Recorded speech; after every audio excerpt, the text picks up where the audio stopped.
Hola grupo, comenzamos el último de los vídeos del tema donde vamos a ver el apartado 5 y el apartado 6. Sin más dilación, sin perder tiempo, quitamos la portada, aparezco yo por acá y os cuento un poquito de lo que trata. Bien, recordad que en el último vídeo lo que estuvimos viendo era la forma de dar una fecha a algún acontecimiento sucedido en el pasado, en geología. A esos métodos lo llamábamos la datación absoluta. Vimos lo de las barbas glaciares, lo de los anillos de crecimiento de los árboles y sobre todo, bueno, relojes moleculares también y sobre todo la datación radiométrica. Todos esos métodos lo que tenían en común es que una vez encontrado alguna muestra, pues nos iban a decir cuánta antigüedad tenía esa muestra. Pues tiene 5.000 años o tiene 500 millones de años, da igual, pero nos daban una fecha. En cambio, lo que vamos a ver hoy es un conjunto de métodos que lo que van a hacer es darnos una datación del acontecimiento, pero no suministrando una fecha, sino organizando temporalmente. Es decir, vamos a encontrar un determinado suceso geológico y vamos a poder decir si ese suceso es más antiguo que otro o es más moderno que otro. Pero estos métodos no nos sirven para saber cómo de antiguo es. Para eso tendríamos que recurrir a los otros, ¿vale? Bueno, pues si nos vamos al apartado 5, la página, creo que es página 48, veis que, bueno, que a esos métodos se les conoce como geocronología relativa. Como os acabo de comentar y como dice en el párrafo, la geocronología relativa trata de ordenar los acontecimientos geológicos determinando cuál ocurrió antes y cuál ocurrió después. Los geólogos, para poder llegar a estas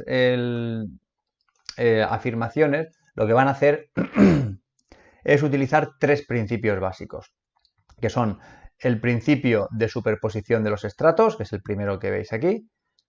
A continuación, el principio de superposición de acontecimientos geológicos. Y por último, el principio de correlación estratigráfica. Estos tres principios se fundamentan en un primero, en un cuarto, que no os he comentado, que es el que se llama el principio de la horizontalidad inicial. Sabéis que cuando hablamos de estratos nos referimos a capas de sedimentos. Cuando una zona que sobresale del relieve, la llamamos áreas fuente, son meteorizadas y erosionadas, todo ese material que pierde en esas zonas tiene que ir a parar a otro sitio. Esos sitios suelen ser los denominados cuencas de sedimentación, es decir, zonas topográficamente más bajas, zonas deprimidas, donde esos sedimentos se van a ir depositando en capas. Posteriormente, por procesos de diagénesis, esos sedimentos se transformarán en rocas sedimentarias. La cuestión es que esas capas en un principio son horizontales. Si durante X millones de años en una determinada zona pues tenemos sedimentación continua de arena, al cabo del tiempo esa arena probablemente se transformará en una arenisca, que sería la roca. La arena el sedimento, arenisca la roca. Si después cambian las condiciones y al cabo de no sé cuántos años, en vez de arenas, resulta que encima de las arenas sedimentan arcillas, pues entonces esas rocas, perdón, esos sedimentos de arcilla después podrán transformarse en una roca que se llama argilita o arcilla, en este caso también recibe el mismo nombre, o después podrían metamorfizarse y transformarse en otras cosas, como pizarras o lo que fuera. La cuestión es que al final, si nosotros hacemos un corte vertical en el terreno, lo que vamos a ver pues, es una serie de capas inicialmente horizontales, donde según el principio de superposición de estratos, que es el primero que tenéis, las capas de abajo van a ser más antiguas que las capas de arriba. Eso sería en principio, salvo que esa cuenca sedimentaria hubiera sufrido algún tipo de plegamiento que hubiera hecho que los estratos se hubieran volteado. Pero salvo que eso suceda, que tampoco es algo demasiado frecuente, las capas de sedimentos se van a acumular de manera que los sedimentos más antiguos se van a localizar en la parte inferior y los más modernos en la parte superior. ¿Vale? Esto correspondería con la imagen de la izquierda que tenéis aquí ahora mismo. En este caso tendríamos 1, 2, 3, 4, 5, 6, 7 capas que en geología las llamamos estratos. ¿Vale? Con lo cual 7 estratos de rocas que anteriormente serían sedimentos. Como os he comentado, este orden se puede ver alterado. En el caso de la figura A podéis ver que tenemos un pliegue y ese pliegue pues, puede hacer que estratos más antiguos se encuentren encima, perdón, sí, se encuentren por encima de estratos más modernos. Y bueno, y además que se pierda la horizontalidad inicial. O también puede suceder que estratos que en principio nunca habían estado en contacto, por ejemplo, imaginaos en la figura de aquí de la izquierda, pues si os dais cuenta, a ver, el estrato de color gris, el de abajo del todo, y el del color amarillo, ¿vale? El tercero, empezando por abajo, esos no están en contacto. Pero puede que en ocasiones sí que lleguen a ponerse en contacto si entre ellos sucede una falla, ¿vale? Si os fijáis en la figura B, pues tenemos una falla, en este caso es una falla que sería inversa o normal. Para ver si es inversa o normal, tenemos que ver cuál es el bloque levantado y cuál es el bloque hundido. Si os fijáis en la figura B, el bloque levantado sería el que está a la derecha de la falla, de esa línea, ¿vale? Así un poquito curvada, y el bloque hundido estaría a la izquierda de la línea. Como el bloque levantado se apoya sobre el bloque hundido, diríamos que es una falla inversa. Bueno, pues en una falla inversa se pueden poner en contacto materiales que en principio no lo habían estado. Yo os he dicho el ejemplo del gris con el amarillo, pero bueno, aquí eso no sucedería. Pero, por ejemplo, fijaos como aquí justo donde estoy señalando, el material amarillo estaría en contacto con este que parece así como verde con circulitos, y ese es un contacto que de manera natural en la imagen de la izquierda no se producía, porque en la imagen de la izquierda el material amarillo y este verde nunca han estado en contacto, porque en medio siempre ha estado este azul con líneas horizontales. ¿Vale? Bueno, pues primer principio, superposición de estratos. Los estratos más antiguos están abajo, los estratos más modernos están arriba. Inicialmente horizontales. Si ha habido algún plegamiento o alguna falla, esta situación podría cambiar. ¿Vale? Bueno, segundo principio. Principio de superposición de acontecimientos geológicos. También se le llama principio de relaciones de corte o superposición de relaciones de corte. Aquí lo que nos viene a decir básicamente es un objeto o una superficie que afecta o atraviesa a otra siempre va a ser más moderno que la última, ¿vale? Quiere decir, si miráis la imagen de la derecha, veis que aquí teníamos unos estratos de color amarillo que han sufrido un plegamiento y después, además, si os fijáis, tenemos como esa especie de franja roja que está inclinada y que se encuentra partida por una falla. Con lo cual tenemos un pliegue, esa franja roja que es una intrusión magmática, es un dique magmático y una falla. La pregunta sería, ¿qué fue más moderno y más antiguo? Si tenemos que ordenar entre estrato amarillo, ¿vale? Franja de color rojo y falla, ¿qué es lo último que ha pasado? Bueno, pues si os dais cuenta, el estrato amarillo plegado está atravesado por ese dique de color rojo, con lo cual, como el dique atraviesa al estrato, podemos decir que primero estuvo el estrato y después el dique lo atravesó. Pero es que además, si nos seguimos fijando, veremos que la línea, es decir, la falla, atraviesa al dique rojo, porque vemos como hay una zona donde están desplazados el uno respecto al otro. Bueno, pues entonces podríamos decir que la falla es más moderna que el dique rojo. Con lo cual, si tuviéramos que reconstruir un poco la historia, diríamos, en esta zona se depositó primero el material de color amarillo, que originalmente era horizontal. A continuación, ese material sufrió un esfuerzo de compresión y se plegó. Después del plegamiento, apareció ese dique del magmático, ¿vale? Pues una intrusión magmática, no sabemos si llegó a originar un volcán o no, pero bueno, ahí tenemos ese dique. Y posteriormente el material sufrió una falla, en este caso sería una falla de tipo normal, que provocaría la fractura de todo el conjunto en dos mitades. Bien, seguidamente tendríamos el depósito de los dos últimos materiales que se ven arriba, que son horizontales. ¿Vale? Pero bueno, esos dos últimos para este ejemplo tampoco eran necesarios. La cuestión, principio de relación de corte o de superposición de acontecimientos geológicos. Cuando un suceso corta a otro, el suceso que es cortado siempre es más antiguo y el suceso que produce ese corte es el más moderno. ¿Vale? Y por último, principio de correlación estratigráfica. La correlación estratigráfica, como dice en la primera línea, es un procedimiento analítico. Nos va a servir para ver la correspondencia en el tiempo de a lo mejor estratos que se han formado al mismo tiempo en zonas que o bien al principio estaban juntas y después por alguna razón se separaron, o bien que se produjeron al mismo tiempo, pero en zonas muy separadas, incluso de miles de kilómetros. Los mejores elementos para poder correlacionar van a ser los fósiles. Es decir, si yo me encuentro en España una zona, un estrato con un trilobite, yo sé que ese estrato es del Paleozoico. Y si yo yo qué sé, por ejemplo, en California me encuentro un estrato con un trilobite, pues yo sé que ese estrato también es del Paleozoico. ¿Por qué? Porque el trilobite es un fósil guía del Paleozoico. Entonces, ese trilobite me sirve para correlacionar y para saber que esos dos estratos separados por miles de kilómetros tienen la misma edad. Hay veces que no son los fósiles los que nos sirven para correlacionar, sino que pueden ser eventos a nivel mundial que suceden en un breve periodo de tiempo.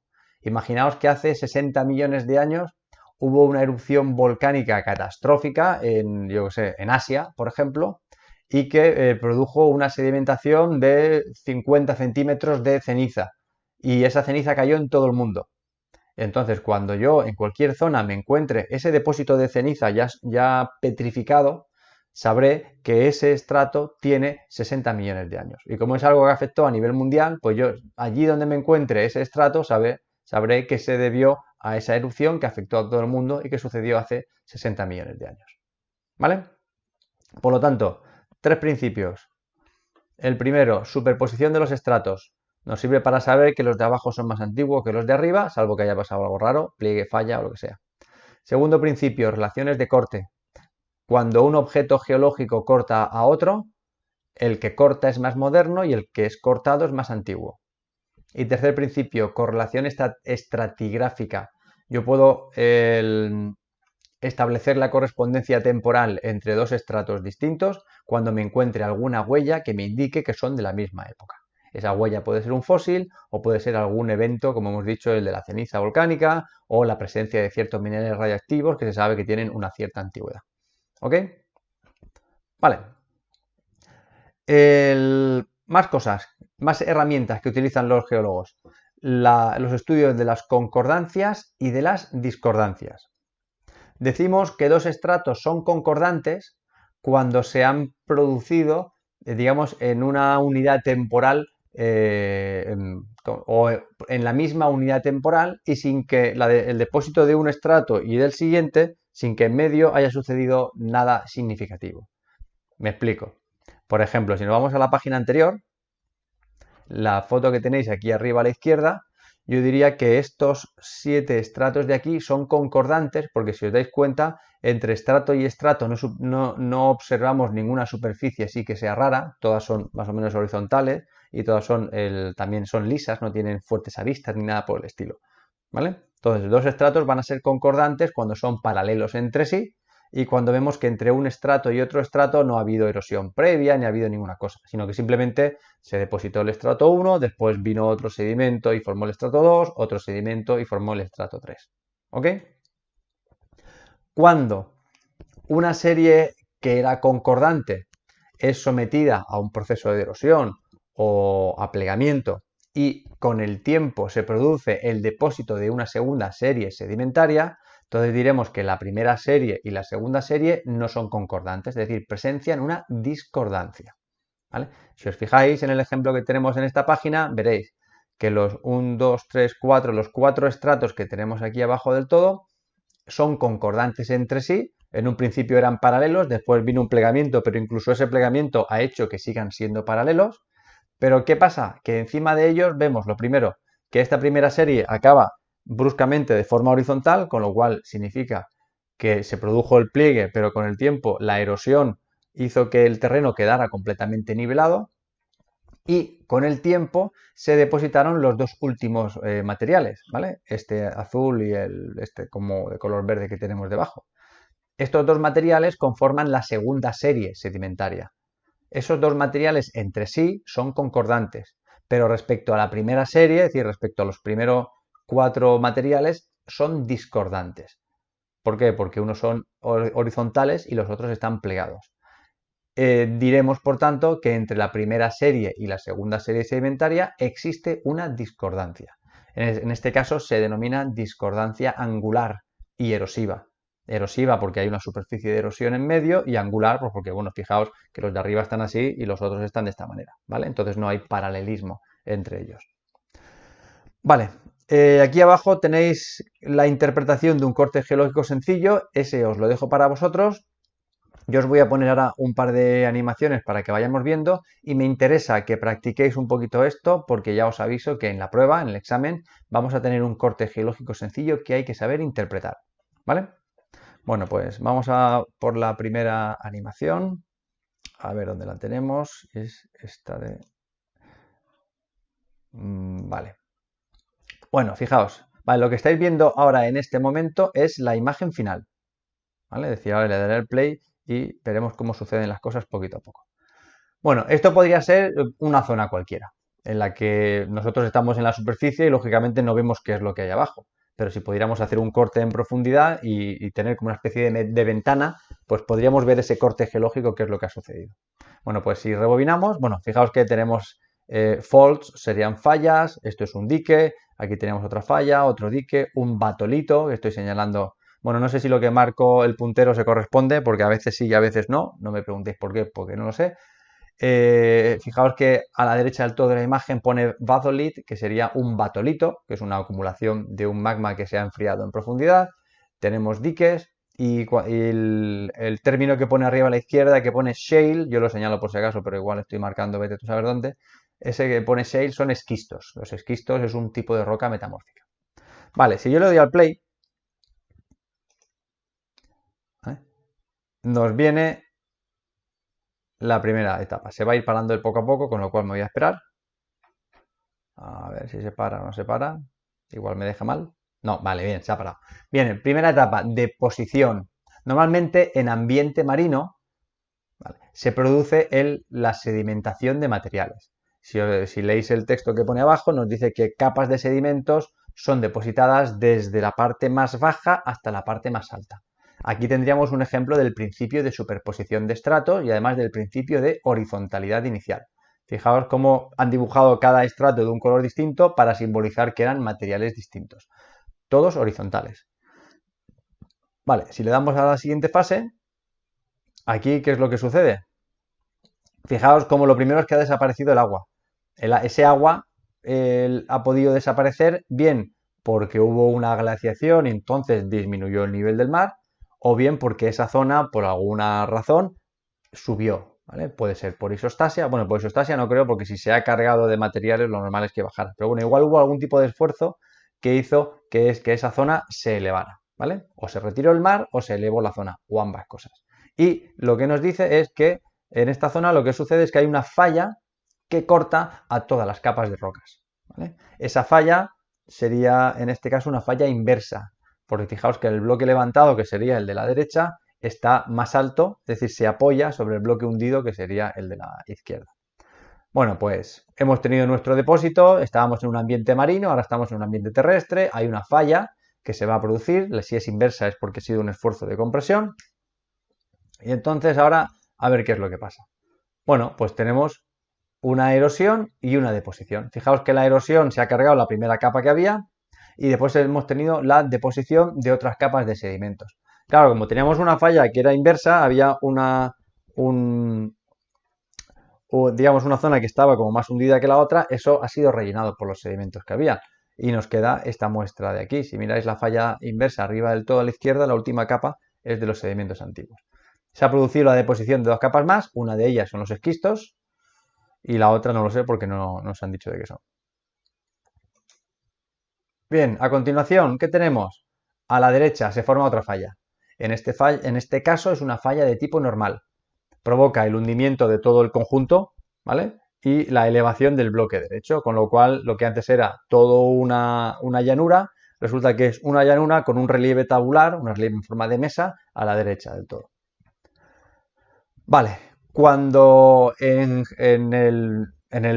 diré, en el paisaje tenemos un relieve que sobresale sobre los demás, pues suele actuar la erosión. Y creo recordar que es lo que pasa ahora, con lo cual se supone que esta zona de la derecha del todo, la que está ahí un poco más elevada, se erosionará.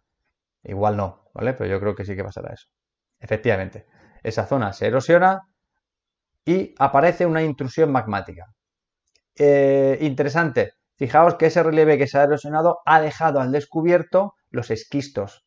Los esquistos de manera natural estarían bajo tierra y no se verían, pero debido a esa falla que ha elevado ese bloque y erosionárselo de arriba, han aparecido unos esquistos en superficie que de forma normal no estarían allí.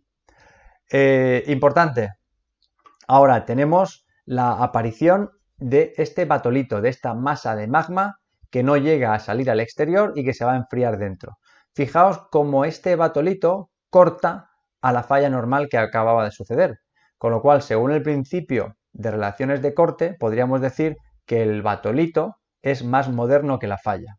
Y como la falla corta los estratos, podríamos decir que la falla es más moderna que los estratos.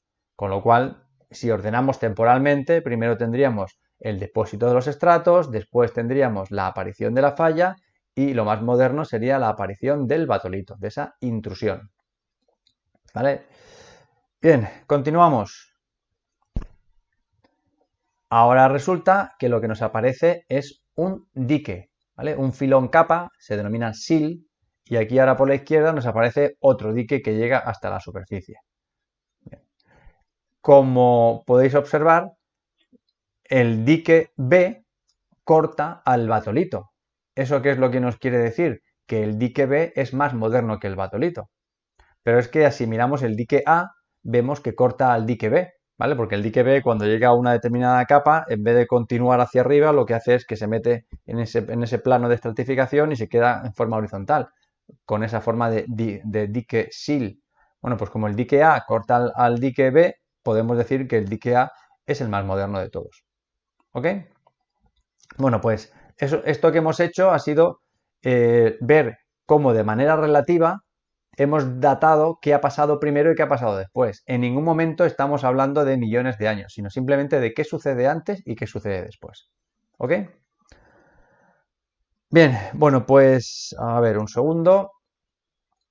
Ahora me voy a este de aquí. Vale, y esto sería algo parecido a lo que yo os pondría en el examen. Lo que yo os vaya a poner probablemente sea más sencillo que esto.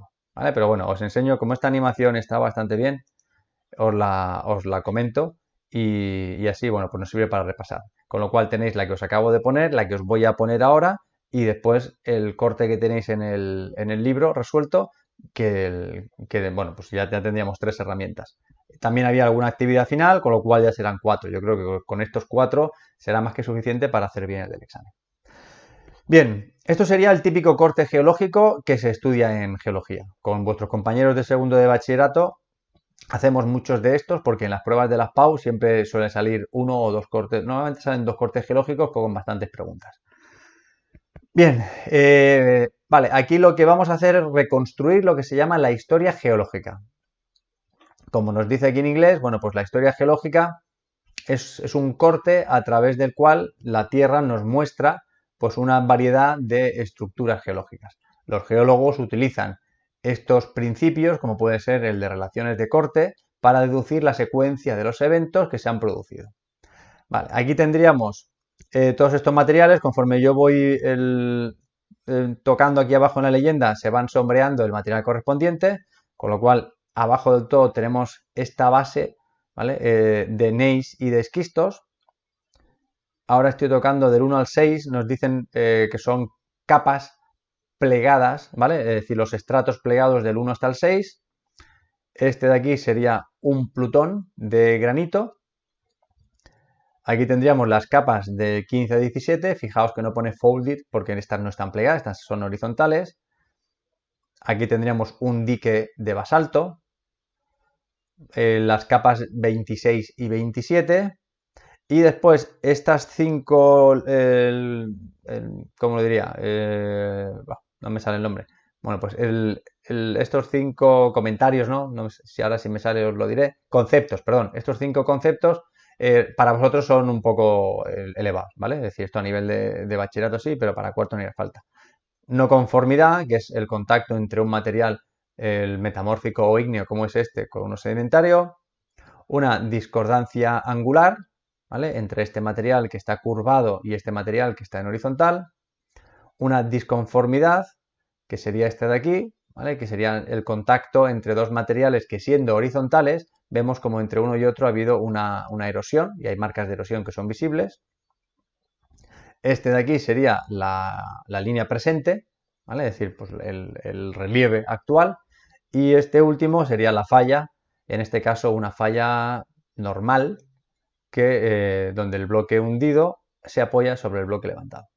Bueno, pues vamos a ver cómo llegaríamos o cuál sería la historia geológica que nos hace llegar a esta imagen que es la final. Bueno, pues igualmente, empezaríamos con rocas metamórficas que son las que forman el basamento, ¿vale? O la parte más profunda. Claro, estas rocas en un momento determinado saldrían a la superficie y estarían expuestas a la erosión. A continuación, el nivel del mar sube y entonces, bueno, siempre en el ambiente marino hay deposición de materiales, en este caso materiales del 1 al 8. El contacto entre el material 1 y las rocas metamórficas de abajo se llama una no conformidad. A continuación, por algún tipo de esfuerzo, se produce, voy a darle al pause porque va más rápido que yo, se produciría el plegamiento de los materiales. Y a continuación tendríamos la intrusión de este plutón, este material magmático, que como no llega hasta la superficie, se enfría dentro, ¿vale? Y forma ese batolito o plutón. Vale. Ahora tenemos un periodo de erosión. Y entonces vemos como lo primero que empieza a erosionarse es la parte derecha de la imagen porque es donde tenemos el relieve más levantado.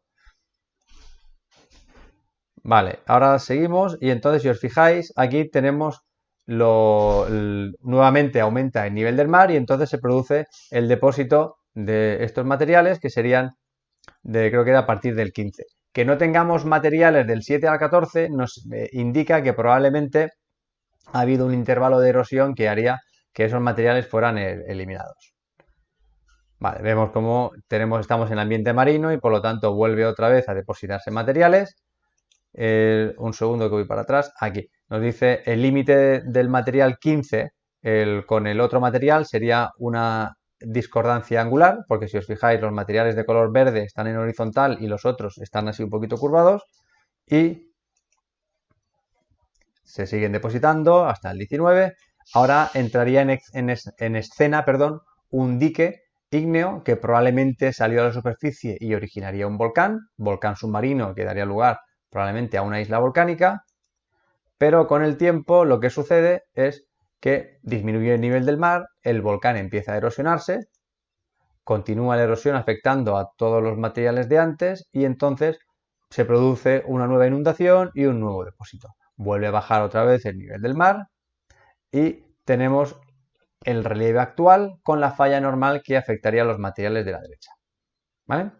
Bueno, pues toda esta historia, con estos principios que hemos visto, la podemos deducir, ¿vale? Y poder contar cuáles han sido los sucesos de los más antiguos a los más modernos. Ok, y por aquí lo tendríamos. Vale, ahora si quitamos esta animación y nos vamos al libro, ya terminaríamos con el último de los apartados y finiquitamos el asunto. Vale, lo dicho, 3, 4 herramientas que vais a tener para poder reconstruir de una manera muy simple una historia geológica. Vale, pasamos de página y nos vamos al apartado 6, que es el de la geología histórica. Este va a ser muy breve porque este es el inicio de los apartados siguientes que son los que vais a usar vosotros para hacer el trabajo que ya habíamos comentado. Igual que nosotros a la hora de dividir un año, pues hablamos de que, bueno, tenemos años, tenemos meses, tenemos semanas, tenemos días, es decir, hay una serie de secuencias temporales de más grandes a más pequeñas, pues para la historia de la Tierra hemos hecho exactamente lo mismo. Hemos cogido la historia de la Tierra y la hemos dividido en periodos más pequeños. Si miráis la imagen que tenemos aquí abajo, vemos que el inicio está en 4.500, que sería la edad de la Tierra, 4.500 millones de años, y el final lo tenemos aquí arriba donde marca 0. Y fijaos que esta zona que está en azul, que va desde 541 millones de años hasta la actualidad, después la tenemos aquí ampliada a la derecha. ¿Por qué sucede eso? Bueno, pensad que los restos más antiguos son los que hay más probabilidad de que hayan sido eliminados, con lo cual nosotros tenemos mucha información de los últimos 540 millones de años, pero muy poca información del anterior. ¿vale? Entonces, por eso esta zona en azul pequeñita la hemos ampliado mucho a la derecha porque es de lo que realmente tenemos más información. Cuando nosotros dividimos la historia de la Tierra, la unidad temporal más grande para dividir serían los eones. Y en este caso tenemos 2 eones. El primer eón, que es el que llamamos el precámbrico, ¿vale? Y el segundo eón, el azul, que es el que llamamos el fanerozoico. Los eones a posteriori se dividen o se subdividen, mejor dicho, en otras unidades temporales más pequeñitas que serían las eras. Y entonces aquí hablaríamos dentro del eón precámbrico, pues tendríamos el ádico, el arcaico y el proterozoico. De estos tres hay información, pero hay poca, ¿vale? De hecho, veréis cuando empecéis a hacer el tema que de ahí, bueno, pues se sabe algo, pero tampoco es que sea ninguna maravilla. En cuanto nos vamos al fanerozoico, que sería este cuadrito azul ampliado aquí a la derecha, vemos que a su vez está subdividido en eras. Y entonces tendríamos la era paleozoica, la era mesozoica y la era cenozoica. Se le ha llamado a veces también el primario, secundario y terciario. Y después estas eras se dividen en periodos. La era paleozoica se divide en el periodo cámbrico, ordovícico, silúrico, devónico, carbonífero y pérmico. La era mesozoica se divide en triásico, jurásico y cretácico. Y la era cenozoica en el terciario y el cuaternario. Bueno, pues con esto lo único que quería era poneros un poco así a nivel general cómo se divide la historia de la Tierra para que ahora cuando empecéis vosotros con el trabajo, pues ya un poco temporalmente estéis organizados, ¿vale? Bueno, pues lo dejamos aquí y ya terminamos el tema con esto, ¿vale? Venga, un saludo, hasta luego.